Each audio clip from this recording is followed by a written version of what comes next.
আর আমার পেছনে লাগবে, হ্যাঁ আমাদের গমর সব ফাঁক করে দিল। আরে ভাই আমি তো নিজের কানে শুনে এসেছি। জালেমগুলোর সাথে ছিলাম, প্রত্যেকের ধারণা এই যে আপনারা দালালি করছেন, 5 গোলাম হয়ে বসে আছেন বাতিলের, খালি পেছন দরজা দিয়ে ফতোয়াবাজি করেন পেছনে টাকা পয়সা খেয়ে খেয়ে। এই কারণে আলেমরা জেলে। বাংলাদেশে কোন কারণে আলেমরা জেলে থাকবে বলেন? আমি কি বাংলাদেশের কোন জায়গায় ভোটে দাঁড়াই? আমি 3 বছর জেলে কোন কারণে বলেন? আপনার মতো কিছু মানুষ খালি পেছন দিয়ে খোঁচা দেয়, যে ইসলামের বিরুদ্ধে কথা বলে। আরে শয়তান বলে সাহাবীদের ওনারা ভালোবাসে না, যত ভালোবাসা সব তোমার ভেতরে। সাহাবীদের ভালোবাসা, নবীজির ভালোবাসা তোমার চাইতে আমার কম নেই। কম থাকলে কত কিছু আমাকে মাইনাস করা লেগেছে, আমার কত কিছু পক্ষে ছিল। আরে ভাই আমি যেখানে ছিলাম আপনি স্বপ্নেও কল্পনা করতে পারবেন না কোথায় উঠেছিলাম। এদেশে কোন আলেম কোটি টাকার উপরে গাড়িতে চড়ে বলেন? আমার দৃষ্টিতে তো আমি পাই না। আল্লাহ আমার ওই জায়গায় তুলেছিলেন, কিন্তু যেই মাধ্যমে উঠেছিলাম এই কোরআনে কারিমের জন্য, নবীর জন্য, নবীর সাহাবীদের মহব্বতের জন্য, আর সেই লাইনটাও কেটে গেছে। কারণ তারাও ভয় পায় না, দরকার নেই, দিনকাল ভালো না হুজুর, আমরা গোপনে আছি।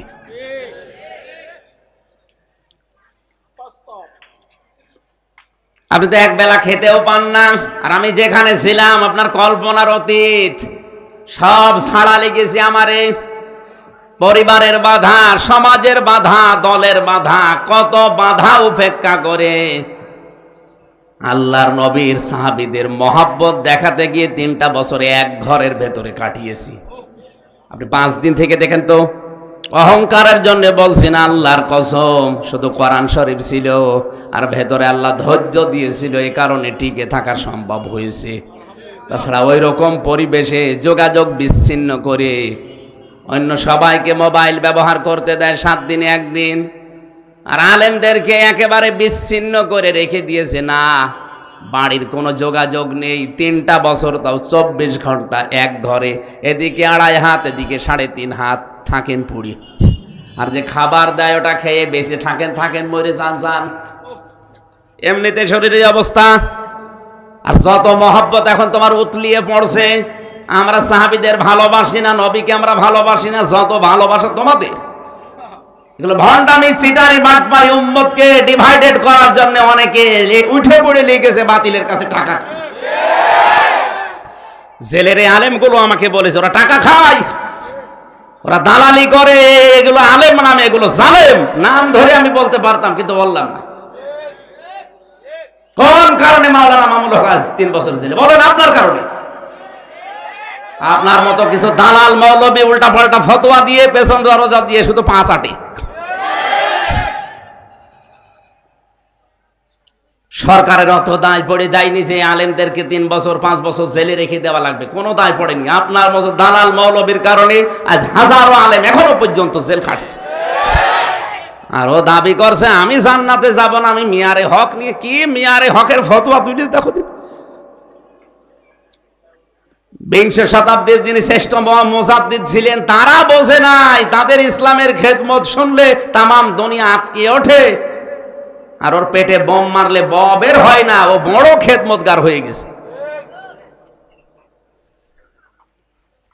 আমি বলতাম না শক্ত কথাটা, যেহেতু তার উস্তাদ মুফতি মিজানুর রহমান সাইদ সাহেব নিজে নাম ধরে ধরে বলেছে ওটা একটা বেয়াদব, ও আমার পা ধরে ক্ষমা চাওয়া না পর্যন্ত ওর কোনো মাপ নেই। তো একটা বেয়াদবের মুখে আলেমদের বিপক্ষে কথা আসবে না? আসবে কি? আল্লাহ আমাদেরকে কাদা ছড়াছড়ি থেকে মুক্ত হয়ে ঐক্যবদ্ধ হওয়ার তৌফিক দেন। আল্লাহ এবং কিয়ামতের দিকে তাকিয়ে হওয়ার তৌফিক দেন। বলেন আমিন। আমি যে কথা বলার জন্য পর্যন্ত এসেছিলাম, বিশ্বনবী মুহাম্মদুর রাসূলুল্লাহ এবং আল্লাহর দিকে ফিরে আসার জন্য আল্লাহ আহ্বান জানিয়েছেন। হে নবী, আপনি ঘোষণা দিয়ে দেন যদি কোনো বিষয়ে ঝগড়া তোমাদের হয়, মনোমালিন্য হয়, দ্বন্দ্ব দেখা দেয়, দুনিয়ার কোনো মানুষের দিকে ফেরা লাগবে, আমি কোরআনে এরকম আয়াত দেইনি, আমি দিয়েছি তোমরা ফিরে আসো আমি আল্লাহর দিকে, আমার রাসূলের দিকে। এই শব্দটার দিকে তাকিয়ে আজ আমরা বলতে পারি বিশ্বনবী মুহাম্মদুর রাসূলুল্লাহ এই পৃথিবীর একজন মাত্র মানুষ। সাধারণ মানুষের ঈমান যেখানে শেষ হয়ে যায়, বিশ্বনবীর ঈমান সেখানে শুরু হয়। হযরত আবু বকরের ঈমানও কিন্তু ভয় পেয়ে গিয়েছিল। ওই গুহার ভেতরে কাফেরদের দেখে তিনি বলেছিলেন, হে নবী আমরা ধরা পড়ে গেলাম। নবীজি কিন্তু এক সেকেন্ডের জন্য বিচলিত হন নাই, হতাশ হন নাই, নিরাশ হন নাই। তিনি ওই সময় বলেছিলেন, কখনো না, ইন্নাল্লাহা মা'ানা, অবশ্যই আল্লাহ আমাদের সাথে আছে। এই আয়াতগুলোকে আপনার চোখে পড়ে না? ব্যাখ্যা বিশ্লেষণ সহ পড়েন না? যে সাধারণ মানুষের ঈমান যেখানে শেষ হয়ে গেছে, ভয় ভীতি এসেছে, সেখানে নবীদের ঈমান শুরু হয়েছে। এই জন্য আমাদের ঈমান যেখানে শেষ, নবীদের ঈমান সেখানে বলেন বলেন। এই জন্য বিশ্বনবী মুহাম্মদুর রাসূলুল্লাহ বাদ দিয়ে অন্য কাউকে যারা ভালো মনে করছেন আদর্শ হিসাবে, আপনার তো ঈমান ভেঙে গেছে, নষ্ট হয়ে গেছে। আপনি এখনো থামেন, ফিরে আসেন ওই দিক থেকে। একমাত্র আদর্শ আমাদের জন্য মুহাম্মাদুর।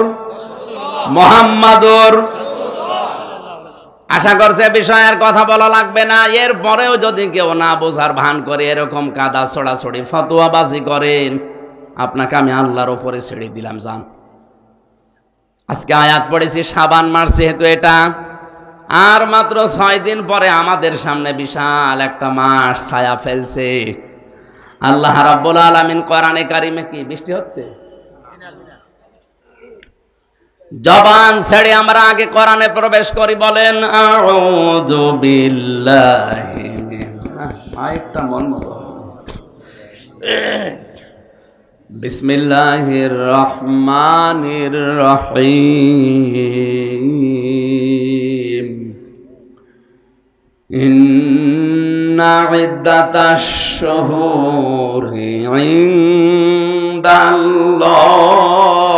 ইসনা আশারা শাহরান ফি কিতাবিল্লাহ। আল্লাহ পাক বলেন, অবশ্যই আমি আল্লাহর নিকটে গণনার দিক থেকে মাসের সংখ্যা 12টা। এটা আসমান আর জমিন আমি আল্লাহ যেই দিন তৈরি করি, ওই দিন আমার কিতাবের ভেতরে 12টা মাসের নাম আমি লিখে রেখেছিলাম। সুবহানাল্লাহ বলে। এই 12টা মাসের ভেতরে শাবান আছে না নেই? এই শাবান মাস 2 বছর আগে তৈরি হয়েছে। কথা বলুন, এটা তৈরি হওয়া কতদিন? যেদিন আসমান আর জমিন তৈরি হয়, ওই দিন আল্লাহ তার কিতাবের ভেতরে 12টা মাসের নাম লিখেছেন। তার ভেতরে শাবান আছে না নেই? খুব গুরুত্বপূর্ণ বিষয়। নবীজি বলেন, রমজানের পরে সবচাইতে বেশি গুরুত্ব দিয়েছি আমার জীবনে শাবান আর রজবের। এই জন্য মাস আসলেই তিনি বলতেন, আল্লাহুম্মা বারিক লানা ফি রজব ওয়া শাবান ওয়া বাল্লিগনা রমাদান। রজব এবং শাবানের বরকত আমাদেরকে দান করো, রমজান পর্যন্ত আমার হায়াতটা বাড়িয়ে দাও। এ দোয়া এমনি এমনি করে না, এর ভেতরে সিগনিফিকেন্স কি আছে? বিশ্বনবী কেন রজব এবং শাবানের বরকত চাইলেন? এ মাসে যদি আপনি বরকত পেতে চান, নবীজি যেভাবে বরকত পেয়েছিলেন, তিনি রোজা রাখতেন বেশি বেশি। তার মানে হাদিস দ্বারা বোঝা যায় রোজা রাখার দ্বারা আল্লাহর বরকত পাওয়া যায়। অনেকে আছে এই শাবান মাসে রোজা রাখার খবর নেই, ও হালুয়া রুটি নিয়ে ব্যস্ত আছে। শাবান মাসের প্রায় 27টা শিক্ষা আছে। কয়টা? একটা শিক্ষা ওর জীবনে পাওয়া যায় না। বছরে বছরে শাবান আসে চলে যায়। আপনি কি নেন? আল্লাহ বলেন, মিনহা আরবাআতুন হুরুম, এর ভেতরে 4টা মাস পবিত্র। তাফসীরে ইবনে কাসিরে মুফাসসির লিখেছেন, এটা হতে পারে মুহররম, জিলকাদ, জিলহজ, আর কোন কোন বর্ণনায় 3টা মাসের ভেতরে যে কোনো এক মাস ধরেছে, সেটা রজব, সেটা শাবান অথবা রমজান। তাহলে শাবান মাস যেহেতু আছে, এই 4 মাসের ভেতরে পবিত্র মাস, এই পবিত্র মাসের সম্মান দেওয়া দরকার তোমাদের। আপনি কিভাবে এ মাসকে সম্মান দেবেন? এ মাস আসলে জড়সড় হয়ে বসে থাকবেন? বলেন। নবীজি দিয়েছিলেন রোজা রাখার দ্বারা, কারণ এ মাসে রোজা রাখার দ্বারা যদি আপনার ট্রেনিং হয়ে যায়, সামনে যে বিশাল মাস আসতেছে, ফামাং শাহিদা মিনকুমুশ শাহরা ফালিয়াসুমহু, এ রমজান মাসে যেন আপনার রোজা রাখা সহজ হয়। আল্লাহ জানিয়েছেন তোমাদের ভেতরে কেউ রমজান পেলে সে যেন অবশ্যই রোজা রাখে। এ নির্দেশ কার? এটা যেন পুঙ্খানুপুঙ্খানু ভাবে পালন করা যায়, এভাবে ট্রেনিং নেওয়ার জন্য শাবানে উনি প্রায় সময় রোজা রাখতেন। হযরতে আয়েশা সিদ্দিকা রাদিয়াল্লাহু তাআলা আনহা বলেন, আমি নবীজিকে রমজানের পরে সবচাইতে বেশি রোজা রাখতে দেখেছি এই শাবান মাসে। তাহলে আমাদের প্রথম শিক্ষা হবে কি? রমজানের আগে পরে এই শাবানে বেশি বেশি রোজা রাখার দ্বারা ট্রেনিং নেওয়া। এখানে কত মানুষ আছে কোনো অসুবিধা নেই, কিন্তু রোজা রাখতে চায় না, বলে হুজুর গ্যাস। আরে শয়তান, রোজা রাখলে গ্যাসের ভালো হয়। আপনি যদি কঠিন পরিশ্রমের কোনো কাজ না করেন, আশা করছে আপনি রোজা রাখবেন। আমি তো জেলখানায় অধিকাংশ দিন ওখানে যারা আলেম আছে রোজা রাখে, ওরা তো অসুস্থ হয় না। আর জেলখানায় তো কোনো চিকিৎসাও নেই সেরকম। যত রোগের কথাই বলেন, সব রোগের এক ঔষধ দেয়। হ্যাঁ, আমরা যদি বলেন পেটে ব্যথা, ওই একই বড়ি দেবে, মাথায় ব্যথা, ওই একই বড়ি দেবে। 3 বছরে আমার জেলে থাকার পরে মাথায় এমন একটা রোগ হয়েছিল, এমনি এমনি চলছিল, করি নাই। 3টা বছরের ভেতরে মাথার ওই রোগ সারতে পারে নাই, কারণ যখনই যায় ওই একই ওষুধ দেয়। ওরা জিজ্ঞাসা করলে বলো হুজুর আমি করবো কি, আমি তো জানি না।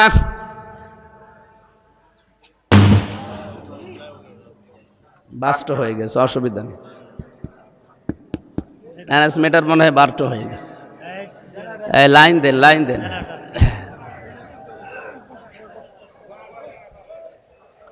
শর্ট সার্কিটের কারণে এটা হয়েছে।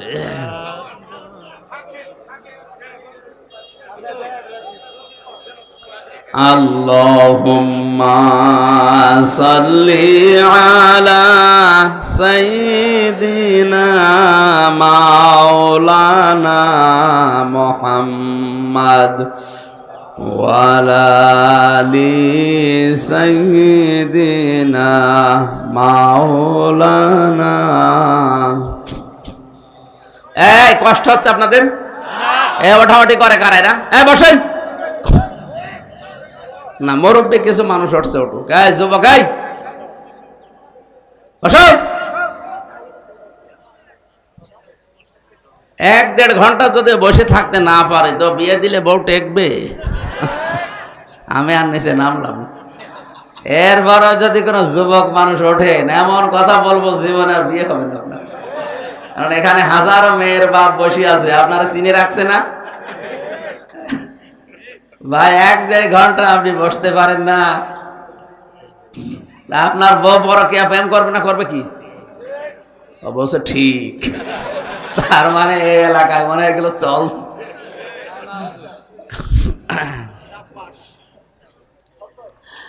আমার ভাইরা, এই যে এইসব মুরব্বী 70, 80, 90 বছর বয়স, মনে হয় 15-20টা করে জন্ম দিয়েছে, এখনো পর্যন্ত 1.5-2 ঘন্টা বসে থাকে, কোনো অসুবিধা নেই। আর এরা কি বলবো এদের? এর ভেতরে যে 4টা মাস পবিত্র, এর পবিত্র রক্ষা করতো ওই জামানার কাফেররা। আমি ইবনে কাসির তাফসিরে পড়লাম, ওরা এই 4টা মাস আসলে যুদ্ধ বিগ্রহ বন্ধ করে দিত, মারামারি বন্ধ করে দিত।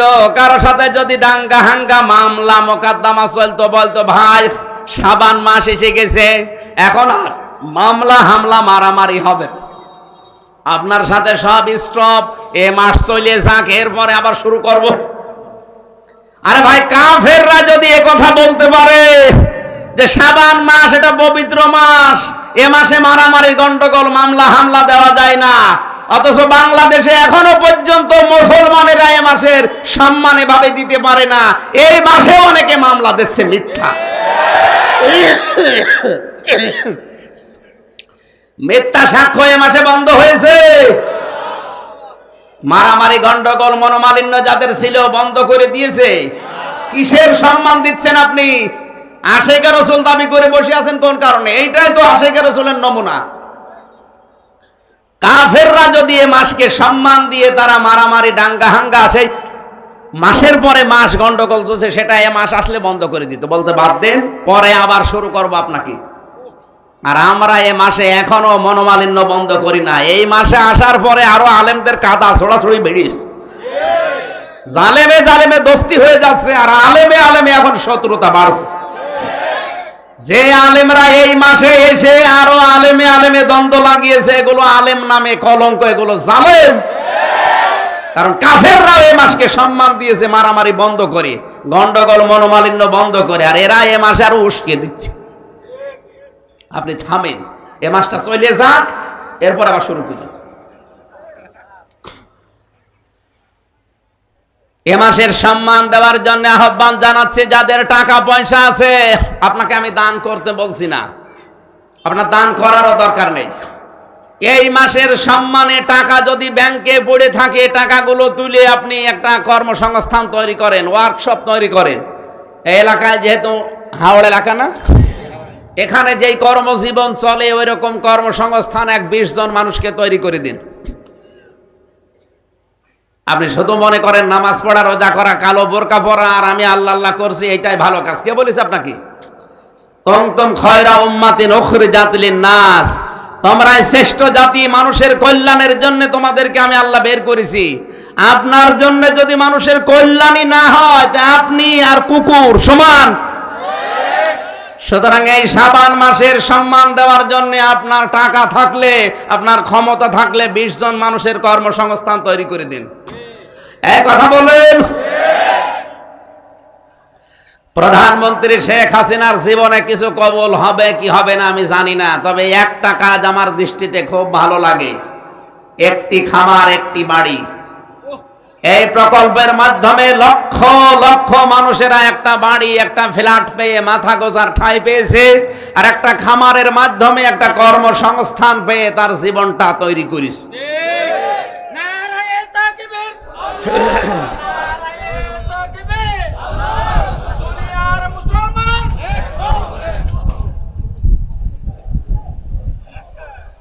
কি বৃষ্টি হচ্ছে? ও অ্যানসার ভেতরে ঘেমে একেবারে শোক চলছে। সুবহানাল্লাহ আলহামদুলিল্লাহ লা ইলাহা ইল্লাল্লাহ সুবহানাল্লাহ আলহামদুলিল্লাহ। আমাদের প্রভু এক, এক নবীর উম্মত, জীবন বিধান এক, ওই শিবানী কোরআন। তবে কেন কেন হে মুসলমান, এক হও করে আহ্বান। আমার ভাইরা, এ মাসের সম্মান দেওয়ার জন্য যতগুলো কথা তাফসিরের ভাষা আমি পড়েছি, আয়াতটা শেষ করার জন্য তাড়াতাড়ি করছি, কারণ জোহরের পরে সেই ইট না কোথায় সেখানে যাবার ওঠা লাগবে। যালিকাদ দীনুল কাইয়্যিম, আল্লাহ বলেন এটাই সুদৃঢ়, স্পষ্ট এবং নির্ভেজাল দিন, এটাই প্রতিষ্ঠিত ধর্ম। এই পৃথিবীতে এখন প্রায় 4500-এর উপর ধর্ম আছে। আল্লাহর কাছে একমাত্র মনোনীত ধর্মের নাম ইসলাম। এই জন্য আমরা যারা এখানে আছি, অন্য দুনিয়ায় কিছু যদি না পাই, ইসলাম পেয়েছি, এইটাই আমাদের সৌভাগ্য। যদি আমরা টিকে থাকতে পারি দেশনায় সোহাগা। ফালা তাসলিমু ফিহিন্না আনফুসাকুম সাবধান, তোমরা নিজেদের উপরে জুলুম করো না এই মাসকে অসম্মান করার কারণে। যেহেতু আল্লাহর এটা পবিত্র মাস, আপনার অন্তরে যদি তাকওয়া থাকে অবশ্যই এই মাসকে আপনি সম্মান জানাবেন এইভাবে রোজা রাখার দ্বারা, মানুষের কর্মসংস্থান তৈরি করার দ্বারা, মানুষের উপকারের দ্বারা।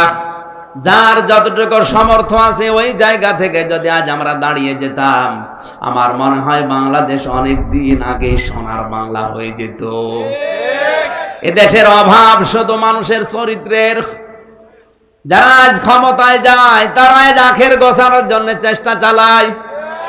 কাজ কিন্তু এই 15-16 বছরে কম হয়নি, বহু কাজ হয়েছে আমরা দেখতে পাচ্ছি। বড় বড় প্রকল্পের মাধ্যমে রাস্তাঘাট, ব্রিজ, কালভার্ট বহু উন্নত হয়েছে, কিন্তু ক্ষতিও হয়েছে কিছু মানুষের চরিত্রের কারণে। এই চরিত্রহীন মানুষগুলো তাদের স্ত্রীর নামে টাকা পাচার করে কানাডায় বেগম পাড়া বানিয়েছে, কোটি কোটি টাকা সুইস ব্যাংকে রেখেছে। এদেশের অনেক নেতা এখনো বাইরের দেশে জেলখানায় শুধু এই টাকা পাচার করার কারণে। আমাদের দায়িত্বে যারা আছেন প্রধানমন্ত্রী সহ তাদেরকে আমরা বলবো, এই টাকাগুলো যারা পাচার করেছে এদের টাকাগুলো ফেরত নিয়ে এসে দেশে কাজে লাগান। আর যদি না হয় তাদের এই দেশের সম্পদ যা আছে সব সরকারি ভাবে বাজেয়াপ্ত করে নেন। শয়তানি কাজ করলো কেন? ওর কারণেই তো দেশটা আরো পিছিয়ে যাচ্ছে। এই জন্য যাকাত ভিত্তিক অর্থনীতি যদি কায়েম না হয়, সুদ ভিত্তিক অর্থনীতি কায়েম থাকলে দেশের মানুষ গরিব আরো গরিব হয়, ধনী আরো ধনী হয়। সালমান এফ রহমান উঠতে উঠতে কোথায় উঠে গেছে, বসুন্ধরা উঠতে উঠতে কোথায় উঠে গেছে। আর এই গ্রামের রিক্সা চালক নামতে নামতে এখন মাথার ওপরে একটা কুড়ি ঘরও নেই। এটা হয়েছে একটাই মাত্র কারণ, যাকাত নেই। এজন্য আহ্বান জানাবো সরকারে যারাই বসেছেন, আল্লাহর নির্দেশ, সরকারে বসার পরে আপনার দায়িত্ব নামাজের বিল কায়েম করা, যাকাত ভিত্তিক অর্থনীতি কায়েম করা। সূরা হজের 41 নম্বর আয়াতে আছে না, আমি বানালাম, আমি পরামর্শ দিলাম কোরআনের আয়াত দ্বারা। যারা দায়িত্বে আছেন যদি মেনে নেন এ দেশটা জান্নাত হবে, আর যদি মানতে না পারেন, ব্যর্থ হন, যতই নতুন নতুন নিয়ম নীতি বানান, আধুনিক হওয়ার চেষ্টা করেন, জীবনও আধুনিক হতে পারবেন না। এই শরীফ থেকে শরীফার গল্প দিয়েছেন আপনি আধুনিক হওয়ার জন্য। কে বলেছে আধুনিক হবে? দেশে আরো জারজ ভরে যাবে। সকালবেলা একজন শরীফ, বিকালে বলছে আমি শরীফা। ও শুধু দাবি করে শেষ করবে, তখন আওয়াজ তুলবে যে আমি যেহেতু শরীফা, আমারে আপনি এবার মহিলা হোস্টেলে সিট দেন। যদি সিট না দেন আপনার বিরুদ্ধে আবার মামলা হবে। আপনি ভাবেন তো, যদি শরীফা হয়ে মহিলা হোস্টেলে সিট নেয়, ওখানে আপনার বোন আছে, আপনার মেয়ে আছে, আপনার ফুফু আছে, এই কথা বলছেন না কেন? ও যতই শরীফা দাবি করুক, মাল কি শরীফ? মাল কি ওখানে থাকলে ঠিক থাকবে? একজন প্রশ্ন করছে, হুজুর যুবক যুবতী এক বিছানায় ঘুমানো জায়েজ আছে? বললাম জায়েজ আছে, কিন্তু ঘুমাবে ওরা ঘুমাবে? ও বেটা শরীফ, ও একটা হারামি, ও শরীফ থেকে শরীফা হয়ে ঘুমাবে আপনার বোনের কাছে, আপনার মেয়ের কাছে। কি হবে শেষে? জারোর সন্তান আপনার মেয়ে পেটে নিয়ে ঘুরবে, আপনার বোন জারোর সন্তান নিয়ে ঘুরবে। আধুনিক হওয়ার চাইতে এরকম আধুনিক না হওয়াই ভালো। ট্রান্সজেন্ডার নাম নিয়ে এটা কায়েম করতে চাচ্ছে। আরে ভাই, ট্রান্সজেন্ডার হিজড়া যারা, এটা হচ্ছে মানসিক সমস্যা, শারীরিক সমস্যা, এটা আল্লাহ বানিয়েছে। আর যারা আজ নিজেদেরকে মহিলা থেকে পুরুষ, পুরুষ থেকে মহিলা বানাতে চান, ওরা আল্লাহর সৃষ্টি পাল্টাতে চায়। এটা ওদের শারীরিক সমস্যা না, এটা হচ্ছে মানসিক সমস্যা। আর এইগুলো দূর করার জন্য কোরআন শরীফ, বুখারী শরীফ দিয়ে হবে না, বাকারী শরীফ লাগবে।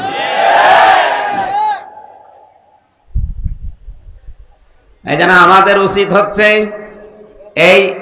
এই সমাজে, এই পরিবারে, এই রাষ্ট্রে আপনার চাচাতো ভাই, ফুফাতো ভাই, মামাতো ভাই যারা বেকার আছে, আপনি যদি টাকা পয়সার মালিক হয়ে থাকেন, অন্তত 5 জন মানুষের কর্মসংস্থান তৈরি করে দিন, সে কাজ করে খাক। এই কিশোর গ্যাং না হয়ে ডাকাতি চুরি ছিনতাই না করে, উল্টাপাল্টা নেশা ভান না করে ও যদি কাজ করে খায়, ওখান থেকে টাকায় আপনার টাকা বাড়বে আর আল্লাহর আরশ আপনার উপরে খুশি হবে। ইসলাম এইভাবে আমরা বুঝি না। ইসলাম আন্দাজে কোন জায়গা থেকে বুঝি, রাস্তার টাকা, ব্রিজের টাকা, কালভার্টের টাকা আত্মসাৎ করে মেরে খায়, আর ওইটা দিয়ে মসজিদের ছাদ বানিয়ে দেয়। একটা মসজিদ বানিয়ে দিলে কয়জন নামাজ পড়ে? নাই 5,000 মানুষ। কথা বলেন না কেন? আর একটা ব্রিজ বানিয়ে দিলে, একটা কালভার্ট যদি তৈরি করেন, একটা রাস্তা বানিয়ে দেন, লক্ষ লক্ষ মানুষ হাঁটবে। 1000 মসজিদ বানানোর চাইতে একটা রাস্তা বানানো আল্লাহর কাছে অনেক ভালো। ইসলামী বোঝে না, আন্দাজও মনে করছে মসজিদের টানা কাঁচ লাগিয়ে দিলাম, টাইলস লাগিয়ে দিলাম, জান্নাত আমি কিনে নিয়েছি। তোমার ওই টাকা নেওয়ার জন্য আল্লাহ বসে আছে। এই জন্য মানুষকে ভালোবাসেন, মানুষের কর্মসংস্থান তৈরি করেন, মানুষ যেন সমাজে বিশৃঙ্খলা তৈরি না করে। আজ কিশোর গ্যাং এমনি তৈরি হয়নি, ওর মাথা পাগল হয়ে গেছে, কর্ম নেই, করবে কি? সমাজ পরিবর্তনের জন্য এই কাজগুলো শাবান মাসে আমাদের উদ্যোগ নেওয়া উচিত। আল্লাহ তাওফিক দিন, বলেন আমিন। আকাতিলুল মুশরিকিনা কাফাতান কামা ইউকাতিলুনাকুম কাফা। তোমরা মুশরিকদের বিরুদ্ধে লড়াই করো, সংগ্রাম করো, তাদের হত্যা করো যেভাবে তোমাদেরকে তারা হত্যা করছে, সর্বাত্মকভাবে। আজ ফিলিস্তিনের দিকে তাকান, মনে করছি ইহুদি ওরা না। এই দুনিয়ায় শুধু মুসলমান বাদ দিয়ে যত জাতি আছে, এক কথায় সব মুশরিক। সুতরাং ওরা সবাই কিন্তু এক মুসলমান টাইট দেওয়ার জন্য 57টা মুসলমান রাষ্ট্র এই শাবান মাসে এক হওয়া লাগবে। কাফাতান, আমরা সর্বাত্মকভাবে ওদের বিরুদ্ধে যুদ্ধ চালাতে চাই।